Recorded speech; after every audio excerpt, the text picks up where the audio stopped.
ብድር የሀብት ሚስጥር መሆኑን ታውቃለህ? ብድር የሀብት ሚስጥር ከሆነ ለምን ድሮ ስንማር ትምህርት ቤት ውስጥ አላስተማሩንም? መልሱ ያስደነግጣል። ምክንያቱም ብድር ወይም ዕዳ በትክክል እንዴት እንደሚሰራ በተረዳችሁ ቅጽበት ከፍተኛ ግብር ከፋይ መሆናችሁ ያበቃል። መቀጠርን እምቢ ትላላችሁ። እናንተ አልቀጠርም ካላችሁ ባለሀብቶችና ድርጅቶች ማንን ቀጥረው ያሰራሉ? ትምህርት ቤቶች የሚያዘጋጁህ እንዴት ተቀጥረህ እንደምትሰራ፣ ዕድሜ ልክህን እንዴት ለገንዘብ እንደምትሰራ እንጂ እንዴት እንደምትነግድ ወይም ገንዘብ ራሱ ላንተ እንዴት እንደሚሰራ አይደለም። አብዛኛው ሰው ብድርን ወይም ዕዳን እንዲፈራ ነው የሰለጠነው። ሀብታሞች ግን እንዲጠቀሙበት ነው የሰለጠኑት። ወዳጄ ለምን እንደሆነ ላስረዳህ። ገንዘብ ስትበደር 1 ሳንቲም እንኳን ታክስ አትከፍልም። ለምን? ምክንያቱም መንግሥት የተበደርከውን ገንዘብ እንደ ገቢ አይቆጥረውም። ታክስ አይጣልበትም፣ ቅጣትም የለበትም። ትምህርት ቤት ውስጥ ፈጽሞ የማንማረው ነገር ይሄ ነው። ብድር ወይም ዕዳ ማለት በትክክለኛው ትርጉሙ ገንዘብ እንዴት እንደሚፈጠር የሚያሳይ ቁልፍ ነው። ባንክ በየጊዜው ገንዘብ በሚያበድርበት ጊዜ አዲስ ገንዘብ ወደ ሥርዓቱ ይገባል። ለዚህ ነው ባንኮች ተበዳሪዎችን በጣም የሚወዱት። ዕዳ ወይም ብድር ሥርዓቱ እንዲያድግ ይረዳል።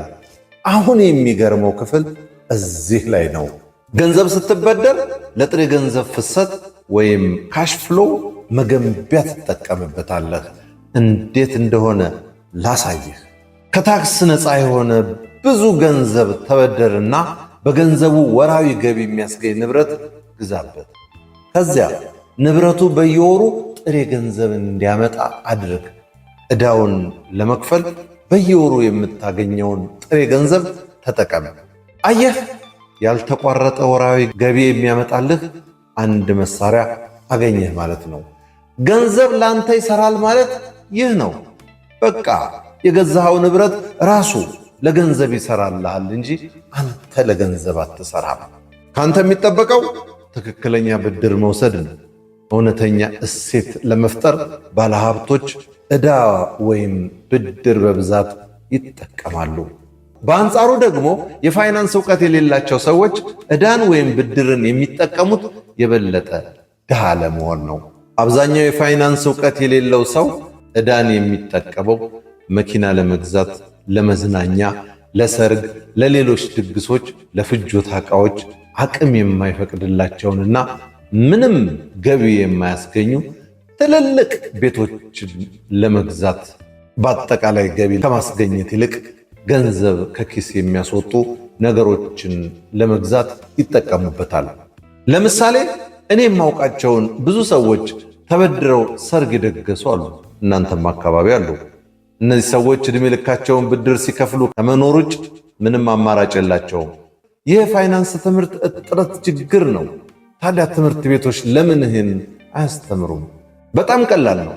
ትምህርት ቤቶች የተደደፉት ሰራተኞችን ለመፍጠር እንጂ ባለሀብቶችን ለመፍጠር አይደለም።